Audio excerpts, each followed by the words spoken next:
கோவை மாவட்டத்தில் உள்ள பேரூர் படித்துறையில் ஆடிப்பெருக்கு விழாவினை முன்னிட்டு ஆகஸ்ட் 3 அன்று ஏராளமான பக்தர்கள் குவிந்தனர். நொய்யல் ஆற்றங்கரையில் பக்தர்கள் நேர்த்திக்கடன் செலுத்தி வழிபாடு செய்தனர். ஆடிப்பெருக்கு விழா ஆற்றங்கரைகளில் கொண்டாடப்படுகிறது. இந்நாளில் விவசாயிகள் உழவு பணிகளை கடவுளை வழிபட்டு தொடங்குவர். நாடு செழிக்க தேவையான நீரை போற்றி பாதுகாக்க வேண்டும் என்ற நோக்கத்தில் நதியை தெய்வமாக போற்றி வழிபடுகின்றனர். இந்நாளில் தொடங்கும் செயல்கள் இனிதே நிறைவேறும் என்பது நம் முன்னோர்களின் ஐதீகம். ஆடிப்பெருக்கு நகை வாங்கவும் உகந்த நாளாக கருதப்படுகிறது.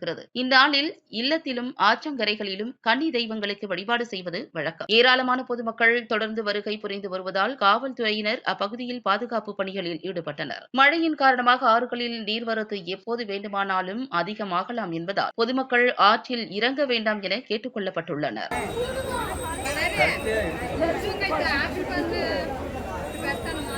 Gracias.